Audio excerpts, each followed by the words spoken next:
October 3, 1944, 6:07 a.m. outside Hereford, Texas. The truck rattled to a halt in a cloud of brown dust. Silence followed, the kind of silence that isn't peaceful but waiting. 30 men sat still in the open-bed cattle hauler, backs against the wooden slats, hands resting quietly in their laps. Their boots were scuffed. Their tunics still bore the double lightning bolt insignia of the Waffen-SS, though faded and half-torn. They had long since stopped adjusting them. No one spoke as the tailgate dropped with a clang. One of the guards, a square-jawed American in a creased campaign hat, jerked his thumb toward the dirt road. "Out," he barked, with no venom, just habit. The men obeyed. And for a moment, the Germans stared, blinking against the rising light of the Texas sun, unable to make sense of what they were seeing. Rows of corn, fields stretching flat and forever, a huge red barn like something out of a picture book, cattle moving in slow lines between feed troughs, and in the distance, a young girl no more than 8 running barefoot after a dog, laughing, a ribbon in her hair. They weren't looking at a prison. They were looking at a farm. And at the end of the gravel drive stood an old man in overalls, leaning against a tractor with his arms crossed. "This is it," the guard said. "You'll be working for Mr. Harrison. Corn, cattle, chickens. He feeds you, you work. Anyone runs, we know, and don't you touch his daughter." The German sergeant blinked. "You leave us here." "Sure," the guard shrugged, lighting a cigarette. "You think we got time to babysit every one of you in the middle of harvest?" They had been captured in Normandy barely 3 months earlier. First interrogated in a British tent, then sent by ship to New York, then train, then truck. They'd expected barbed wire, gun towers, dog patrols. Instead, the sound hit them first, metallic, hollow, rhythmic, clang, clang, clang. It was coming from behind the barn. Weapons being assembled. No. They rounded the side and stopped cold. A line of shovels, a pile of wooden crates marked SEEDS, a massive cast iron pot boiling with potatoes over an open fire, an American soldier stirring it, sleeves rolled up, humming to himself, covered in dust.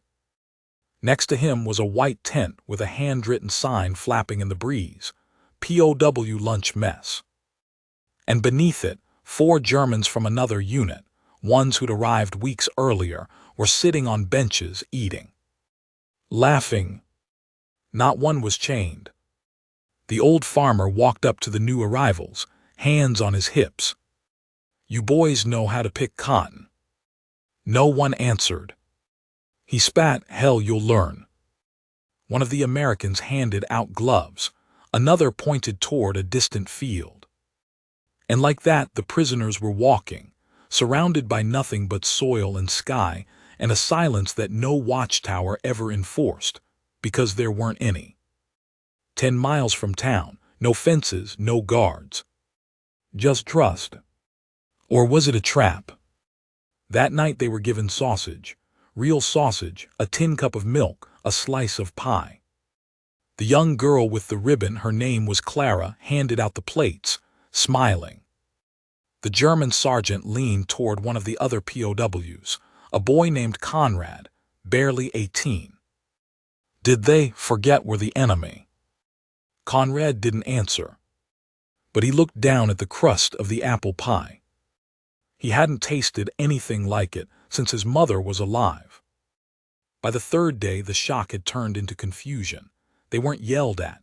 They weren't mocked.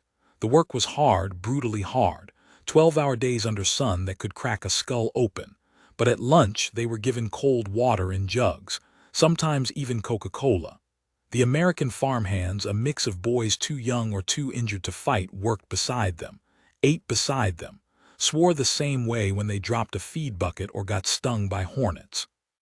It didn't make sense. Until they met Corporal Raymond Porter. He was the only American soldier still stationed at the farm, technically their overseer. He'd been in North Africa, wounded at Salerno, sent home with shrapnel still in his leg. "You boys still looking over your shoulder," he said one afternoon, watching them pick tomatoes. The German sergeant said nothing. Porter leaned on a post. "Look, y'all aren't getting out. Try and run, neighbors'll phone it in. But work hard, you eat good, farmer even lets you send letters." "Letters?" "Yeah, back home to Germany. They scan M for code, sure, but we send M." That night, Conrad sat up late under the sloped roof of the barn, scratching out a message on lined paper by the flicker of a kerosene lamp. "Lieb Muddy," he wrote, "I am safe.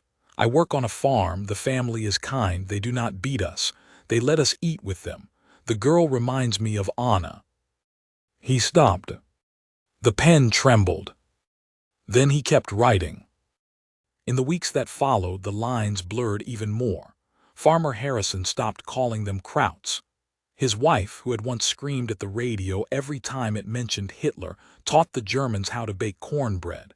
They taught her how to make schnitzel. They sang on Sundays, the POWs in German, the family in English. The melodies met in the middle. One day, one of the farmhands, an American boy missing 2 fingers, looked at Conrad and said, "Damn, you eat better than I do." He wasn't joking. Every Sunday, the prisoners were fed roast chicken, mashed potatoes, gravy, and iced tea. Somewhere out in Europe, men from both sides were starving in holes full of mud and lice. Here, on a dirt road in the panhandle of Texas, enemy soldiers were building fence posts and sharing recipes. And then the storm came. Late November, a blue norther rolled in hard and fast, bringing hail and freezing winds. One of the chicken coops collapsed under the weight of the sleet. Another flooded, pipes froze, the tractor wouldn't start. And the Americans were nowhere near ready. Harrison shouted orders. His son slipped on the porch stairs and cracked his wrist. The cows panicked and broke through the southern fence. The farm teetered on the edge of collapse. That night, by lantern light, Conrad stood up in the barn. "We must help," he said. The others looked at him like he was mad. "We already do," said another. "No," Conrad said. "This time we help because we want to, not because we're told." The next morning, before dawn, the German POWs were already working, not because of a whistle or a rifle butt, but because the family that had once been their captors needed them. They braced the chicken coop with logs. They dug a trench around the barn to keep the floodwater out. They chopped wood, hauled water, cooked meals. The farmer's wife wept when she saw them working in the storm. And that night she served them steak. Not soup. Steak. The German sergeant sat in silence, chewing slowly, unsure if he was allowed to cry. The next morning, something even stranger happened. The farmer placed a box on the table. Inside it were photos of the German men smiling, laughing, working, holding shovels, petting Clara's dog. He handed the box to the corporal. "Send these with their letters. Let their families see." Then he turned to the men. "You ain't just prisoners now." No one knew what to say. And then Clara walked up to Conrad and hugged him. He froze. No one had touched him like that in years. No one had looked at him and seen anything but a monster. Until now. It was a still, bitter cold morning when the war came back to them. The men had fallen into a rhythm: wake before dawn, load feed, mend fences, rotate shifts between livestock and crop maintenance. American and German boots worked side by side in the same red dirt. The language barrier shrank with every joke shared at lunchtime, every song hummed during tractor repairs. Some of the POWs even started dreaming in English. And yet, just when they began to forget the barbed wire that had once marked their fate, the war itself reminded them. A new truck arrived, not the usual supply run, not even a military one. It bore the markings of the local Veterans Relief Board. And in the back, slumped and quiet, were 2 American GIs, uniformed, gaunt, their faces burned by something far crueler than sun. They weren't here to inspect. They were here to recover. What happened to them? Conrad asked Corporal Porter in hushed German. Bastogne, Porter replied, lighting a cigarette with one hand, the other stuffed in his coat pocket. Snowed in, cut off, 8th Regiment, came home in worse shape than y'all ever were. That evening the POWs watched from the barn as the 2 Americans were escorted into the farmhouse. One limped. The other had no expression at all, just wide, hollow eyes. Later they learned their names. Private First Class Givens and Sergeant Oliver, both barely 20. Their unit had been overrun in the Ardennes. They'd been caught behind German lines, wounded, and somehow managed to escape during a nighttime artillery barrage. They made it back, but part of them had stayed in that frozen hell. The irony was so thick it nearly choked them. Here they were, enemy prisoners, eating cornbread and stew, their hands cracked from labor but their spirits slowly healing, while 2 American boys, sons of the very soil they worked, came home more broken than they ever were. One night, when a windstorm rattled the barn doors and woke the men early, they heard a scream from the farmhouse. Not Clara, not the farmer's wife. It was Givens. Sobbing, muttering, screaming in his sleep. By dawn, his eyes were bloodshot. Don't mind him, Porter said. Night terrors, can't sleep, won't eat. Been that way since December. The German sergeant, Herr Weiss, stared at the farmhouse window for a long time that day. Can I offer something? He asked. Porter narrowed his eyes. Weiss explained he had done medical training before being drafted, field medicine. He wasn't a doctor, but he dressed wounds, treated shock, knew herbs and oils for burns, some passed down from his grandmother. You're a prisoner, Porter replied flatly. And a man, Weiss said before that. 2 days later, Sergeant Weiss was invited inside. He didn't offer a cure. He offered presents. He sat by Givens' bed during the night.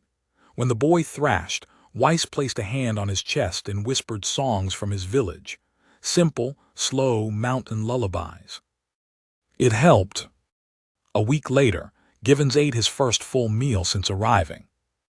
That same day, Harrison found Conrad in the stables. You still write those letters? Conrad nodded. The farmer handed him a new sheet of paper, thick, cream-colored, American-made. You write this time on my paper, make it a good one. Conrad smiled, but before he dipped the pen, he paused. Then he asked, May I include your names? The farmer rubbed his chin. You want to tell them we treated you good. I want to tell them the truth. Harrison nodded. Fine, just don't make it sound like we went soft. Conrad laughed. Never. And yet there was softness. It leaked through the cracks in every fence post they rebuilt together, every bowl of chili handed across the table, every time Clara raced up and tugged at a prisoner's coat like she was greeting an uncle. The old lines blurred even further when Christmas came. The POWs weren't given special privileges, but they were invited to stay. Not for dinner. For carols. Harrison's wife insisted on it. They're Christian, ain't they? Let 'em sing. That night, inside the cramped living room of a modest Texas farmhouse, American and German voices rose together in imperfect harmony. Still Nacht, Heilige Nacht. Silent night, holy night. Porter, standing outside on the porch, wiped his eyes and blamed it on the wind. And then came the letter. Mid-January, 1945. It arrived in an envelope sealed by military post, addressed to Conrad, hand-carried from Washington via the Red Cross. It bore a return address from Hess. His mother. The letter was trembling in his hands before he even opened it. The first line read, My son, I thought you were dead. The next pages were worn from the ink, the tears, the months of fear. But what struck Conrad hardest were the last lines. They say America hates us. that they treat prisoners like cattle, that your fate is to die far from home. But now I see your face, the photo you sent. You were smiling, you looked healthy. The people you are with, they do not look cruel, they look kind. You say they let you touch grass and smell bread, that you pet dogs and eat pie. This cannot be war, but if it is the most human one I have heard." He wept. And then, for the first time since he'd arrived, he stepped outside, looked up at the open Texas sky and whispered, "Dank." 3 days later, the truck came. Not the mail truck. The army. Porter stood grim-faced at the edge of the property as the officer stepped out, a clipboard in hand, sunglasses gleaming. "Orders from Camp Hearn, relocation." "To where?" Porter asked. "McAlester, Oklahoma, new assignment, no exceptions." "They ain't ready," Porter replied, nodding toward the Germans. "Orders," the officer said again. They had 20 minutes to pack. The prisoners didn't understand. Some thought it was punishment. Others thought they were being transferred to Europe again, to some tribunal or execution. "No," Porter told them. "Different farm, different job." "Why now?" Weiss asked. The corporal didn't answer. But he handed each of them something before they left. Photographs. Of them smiling, laughing, fixing fences, singing carols. Clara hugged Conrad as he stepped into the truck bed. "I don't want you to go." He knelt and handed her a carved wooden dog, rough and small, but shaped carefully. "Keep this, so you remember I was real." She nodded and burst into tears. Even the sergeant's hands trembled when he shook the farmer's. "You changed how I see Americans," he said, "and I promise I will not forget." "You changed how I see Germans," Harrison replied quietly. "You're not the devil I was told to expect." As the truck pulled away, the POWs stood gripping the rails, looking back at the place that had become something more than a prison. It had been a paradox, a sentence, and a salvation. When they arrived at McAlester, the difference was immediate. Barbed wire, concrete walls, armed guards at every tower, mess halls run like barracks, orders shouted instead of spoken, uniforms reissued, no photos allowed. It was a prison. A real one. And though they never said it out loud, the POWs from Hereford could see it on each other's faces. They had been spoiled. Weeks passed. Then months. The war ended. But the memories didn't. For some, liberation came in early 1946. Others not until 47. But when they returned to Germany, walking off the ships like ghosts into cities cratered by firebombs and hunger, they carried something strange with them. Stories. Stories about kindness from supposed enemies. Stories about apple pie and Coca-Cola. About farmers who trusted them. About little girls with ribbons. Some of the men sent letters. Others tried to return favors by helping rebuild their villages with the lessons learned on American soil. How to mend fences with salvaged wood. How to rotate crops efficiently. How to treat wounds with herbs Porter had taught them about. And some, like Conrad, never quite left Hereford at all. Even if they never stepped foot on American soil again, part of their spirit remained there. Every spring, when the fields in Hesse bloomed with wheat, Conrad would walk the rows and remember the smell of cornbread rising in a Texas kitchen. And he would whisper quietly, "I was a prisoner, but I was treated like a man." The letters never stopped.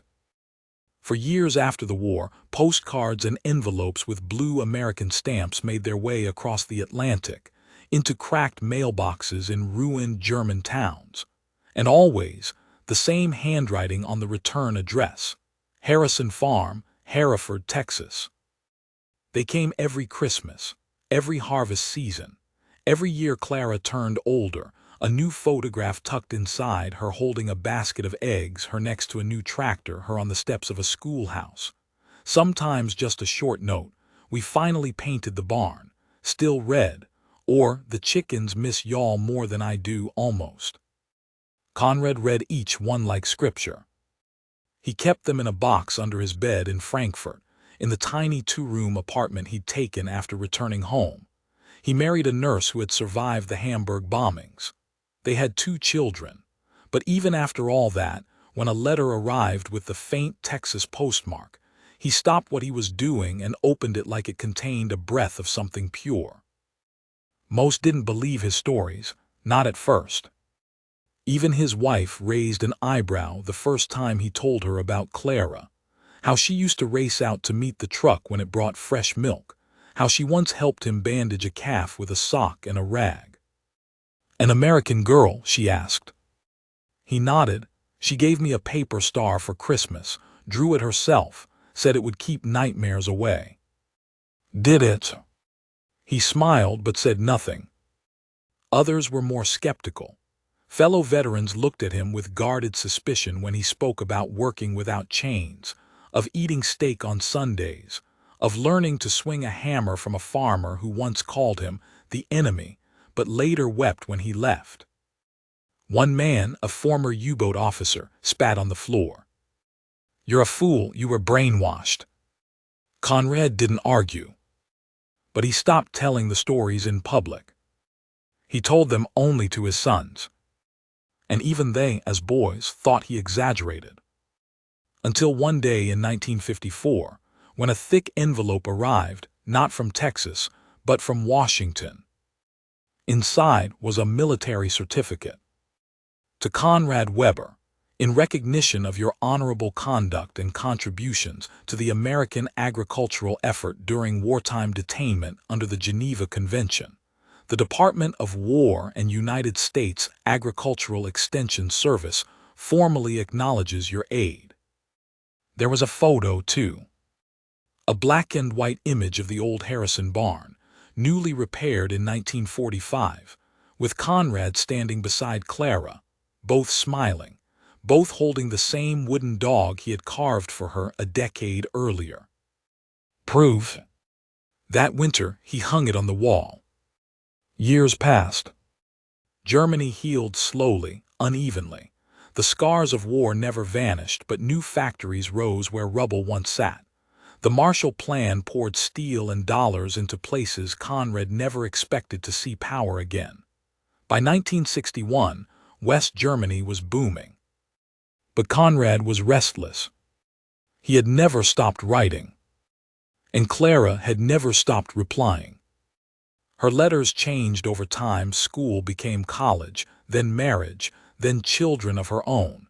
In 1968, she sent a picture of her newborn daughter. "We named her Anna," she wrote. "I still remember your mother's name." Conrad showed it to his wife, who smiled quietly. "You should visit," she said. He shook his head. They would never allow it. But in 1972, something changed. An American veterans group, the same one that had tracked down former POWs for testimonials, offered to sponsor Conrad's trip. A reunion tour, they called it. Some thought it propaganda. But Conrad said yes. He stepped off the plane in Dallas in a borrowed suit, and the same boots he'd worn when he left McAlester in '45. When he arrived in Hereford, Texas, everything was smaller. The barn was there, still red. The tractor had changed. The fence posts were metal now, not wood. But the sky, that infinite sky, was exactly the same. And standing in the driveway, arms folded, was the same girl. Only now, she was a woman of nearly 40. "Conrad," she whispered. He dropped his suitcase. She hugged him like he had never left. Inside the house, the walls bore no signs of war. There were quilts, photo frames, books. But on the mantel, nestled between a cross and a jar of marbles, was something Conrad had forgotten. The wooden dog. "I thought it would break," he said. "It did," she replied. "Daddy glued the leg back on." Her children played in the kitchen, as if it were just another Sunday. And when Conrad stepped outside and looked across the field, he saw something he hadn't seen in 30 years. The ghosts of his fellow prisoners, walking shoulder to shoulder across the soil, hauling feed and singing songs, cursing the sun and laughing at their own sweat. Harrison was long gone. He died in 65, buried in the family plot with a folded American flag and a copy of the Bible he used to keep on the windowsill. But Clara had a surprise. After dinner, she pulled out a metal box. Inside were the letters. All of them. Every single one Conrad had written. "Daddy kept them," she said. "Said no man who wrote like this could ever be the enemy." Conrad turned the pages slowly. Some were yellowed. Some were stained. One still had a smudge of tomato juice from the day he had written it after harvesting 12 crates. "I was not proud of who I was," he said, "but I am proud of who I became." He stayed for a week. The local paper did a story, "Former POW Returns to Texas Farm Where He Found Humanity." Veterans showed up. One even recognized him from McAlester, said he remembered seeing him give his boots to another prisoner when winter hit. Conrad hadn't remembered doing that. But Clara nodded, "Sounds like you." Before he left, she gave him a book. Texas Agricultural Practices, 1943–1950. The inscription read, "For the man who learned how to farm and taught us how to forgive." He cried on the plane home. And back in Frankfurt, when his son asked him what America had been like, Conrad said something he'd never said before. "It was the only place I ever felt like more than a soldier." The years rolled on. By the 1980s, most of the old POWs had passed. But not Conrad. He lived long enough to see the Berlin Wall fall, long enough to hear American presidents speak of reconciliation, long enough to watch a generation that had never heard a bomb fall try to make sense of what had come before.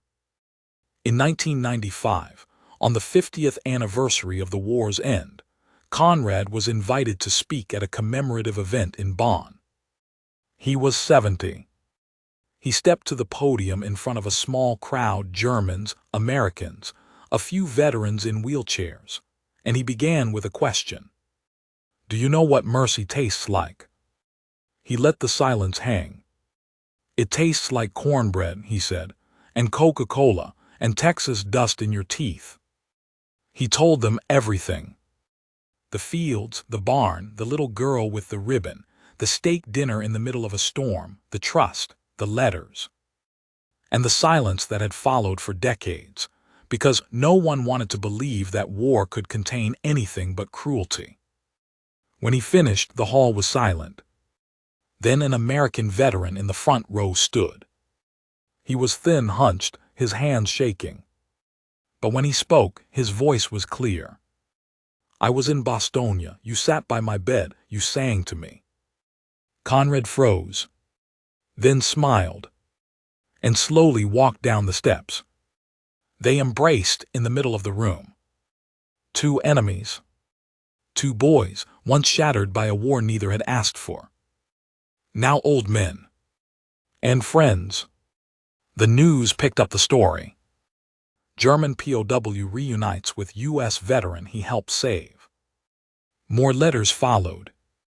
From historians, from teachers, from children who had heard his speech and couldn't believe it was true. But it was, because Conrad had never stopped telling the truth. And the truth was this. The American farmers didn't just treat the German POWs better than expected. They treated them better than many of their own. Because they believed in work, in dignity, in the idea that a man holding a shovel could be more than the uniform he'd once worn, even if that uniform had once carried an enemy flag. Conrad died in 2001, peacefully, in his sleep. On the nightstand beside him was a photograph, one he had carried for nearly 60 years.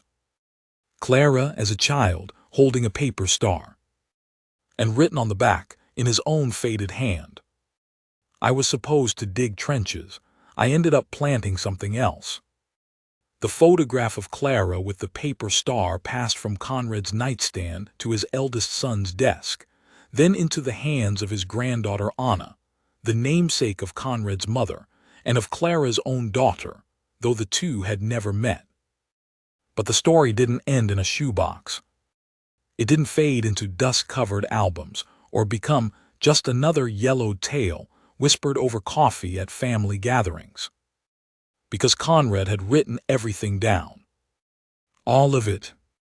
In German first, then translated with the help of a retired American teacher who had moved to Frankfurt in the 1980s. The manuscript was simple, no flourishes, no exaggerations, just the truth as best as he could remember it, the farm beyond the fence. He never tried to publish it. But after his death, Anna, then a literature student in Berlin, submitted it quietly to a university competition on memoirs of post-war Europe. She didn't expect anything. She certainly didn't expect the phone call. It came from the U.S. Embassy in Berlin. They wanted to speak to her. And a month later, she was invited to Washington, D.C. By then, the story had caught fire. Not through tabloids, not through film producers or publishers, but through veterans groups, American farm bureaus, libraries in tiny Texas towns that hadn't forgotten the men who once walked their soil with shovels instead of rifles. In Hereford, someone had found the original Harrison farm ledger, with German names penciled beside pay records, even though officially the POWs hadn't earned wages. But Harrison had tracked their labor hours anyway, marking a small X for every day worked. There were over 500 excess beside Conrad's name. In the margin, Harrison had written one thing: "Treat 'em like men, they'll act like men." Anna's visit to Texas was arranged by the State Department and a handful of agricultural historians who were putting together a traveling exhibit on POW labor in the U.S. When she stepped off the plane, she carried a copy of her grandfather's memoir in one hand and a suitcase of old photos in the other. She was 25 and about to walk onto the very soil her grandfather had once shoveled. Clara was still alive. 84 now, slower, softer, but unmistakably the same woman's strong jaw, kind eyes, the kind of quiet pride that never needed to be spoken aloud. They met on the old porch. No media, no press. Just two women, bound by a ribbon that had crossed decades. "I always hoped he'd come back again," Clara said. Anna handed her a small envelope. Inside was a pressed wildflower. Conrad had picked it the day he left the farm in 1945. He'd placed it inside a journal and forgotten it. Anna found it while scanning the pages for publication. "I thought you should have it," she said. Clara wept, but only for a moment. Then she handed Anna a bundle of letters, Conrad's originals, still folded, still worn. "I want them to be part of the book." And that was when Anna realized it wasn't just a memoir anymore. It was a legacy. The next day, Clara took her on a walk. The barn had collapsed in a storm 20 years earlier, but the foundation remained, red concrete blocks half buried in grass. A few rusted nails, the outline of the feed troughs. One post still bore initials carved into it, KW 1944. "I remember him doing that," Clara said. "Got in trouble for it. Daddy said he was marking territory." Conrad just grinned and said, "No, just reminding myself I'm still alive." They walked further, past the fields that had once grown corn, now wild with sunflowers. The old coop had been rebuilt. A single chicken strutted inside like it owned the place. At the back of the property, they reached a small hill. A new marker stood there. A stone plaque, plain but dignified. In memory of the German POWs who labored with honor on this land, 1944–1945. They came as prisoners. They left as friends. Below the words were 5 names, etched in bronze. Conrad's was at the top. Anna knelt and touched it. "I used to think he was making it up," she whispered, "that no one could be treated like that in a war." Clara looked out over the fields. "You want to know the truth," she said. "We didn't do it to be kind. We did it because we had to. Because our sons were gone and our crops were dying, and the only men left were ones we were told to hate." She paused. But when they showed up, scared, skinny, quiet, they didn't look like monsters. They looked like boys, just like ours. Anna didn't speak. But her tears said everything. By 2003, The Farm Beyond the Fence was published in both English and German. It didn't make bestseller lists.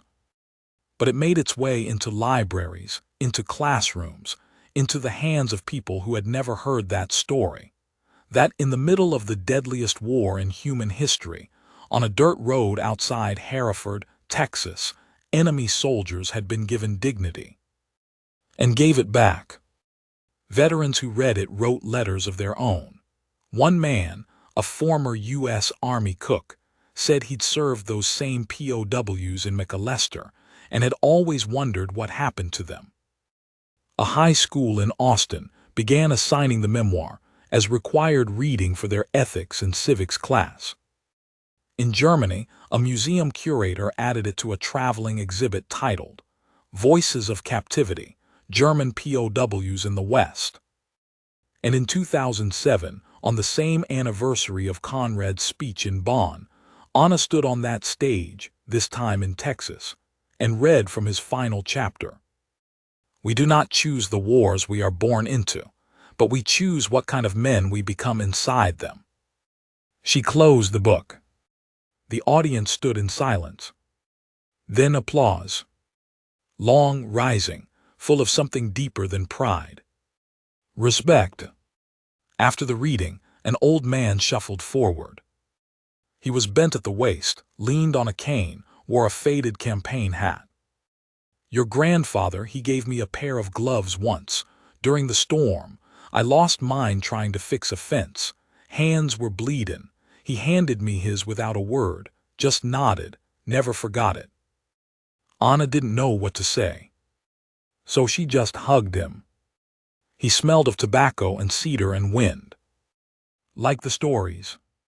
Like the past. Like the farm. That night back at Clara's house, Anna stood alone by the old post with the initials. She placed her fingers into the groove of the K, the edges still sharp after 60 years. She didn't say anything. She didn't need to. Because some stories don't need monuments. They just need to be told. And remembered. In the soil. In the dust. In the quiet way a farmer shakes a prisoner's hand and says, "You're not just here to work. You're here to be seen." That was what Conrad never forgot. That was what they all carried home, tucked in coat pockets, hidden in letters whispered to children. Not just the kindness, but the recognition that even in war, under the weight of flags and orders and wounds and wire, you could still be seen as a man.